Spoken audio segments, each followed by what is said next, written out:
Alors, la Renault 5 électrique, voilà ici les premières photos et les premières news. La voiture sera dévoilée le 26 février. Bon, bah c'est dans 3 mois.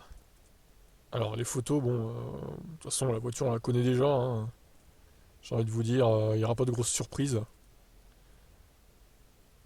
Renault officialise le gabarit de la voiture. Elle mesurera 3,92 m de long. D'accord. Ce qui est assez court. La voiture va inaugurer la nouvelle plateforme CMF BEV, qu'il faut d'ailleurs maintenant appeler Ampere Small. Elle est dérivée de la base de la Clio et est adaptée ici à l'électrique. La 5 reçoit un train arrière multibras, un élément généralement réservé au segment supérieur.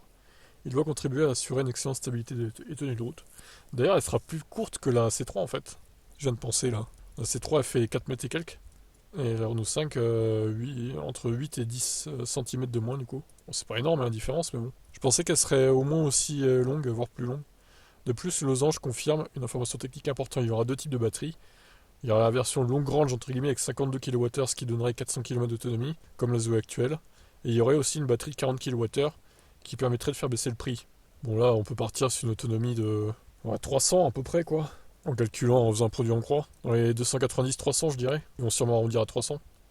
On savait en revanche déjà que la 5 aurait le droit à un chargeur embarqué bidirectionnel, un autre équipement inédit à ce niveau de gamme. Le modèle est promis avec un prix de départ autour des 25 000 euros. Il faudra attendre pour les commandes, mais Renault met aujourd'hui en vente sur son site un coupe-fil. Il se nomme R5 AirPass. Avec lui, il sera possible de commander la voiture 10 jours avant l'ouverture des commandes au grand public.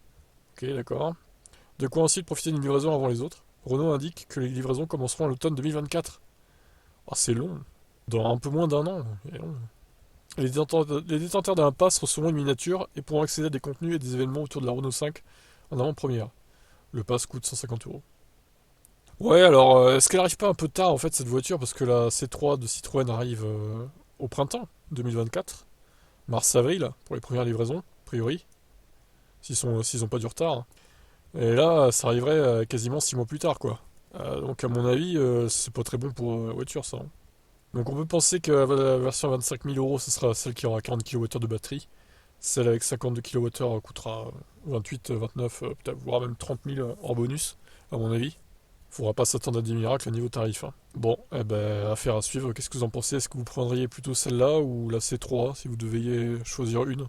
Dites-moi en commentaire. Moi, je pencherais peut-être plus pour la C3 du coup. Même si j'avoue que le chargeur bidirectionnel est pas mal là. Donc ça ferait office de V2L pour la R5, si je comprends bien. Ça, c'est un plus, c'est vrai. Bon, affaire à suivre.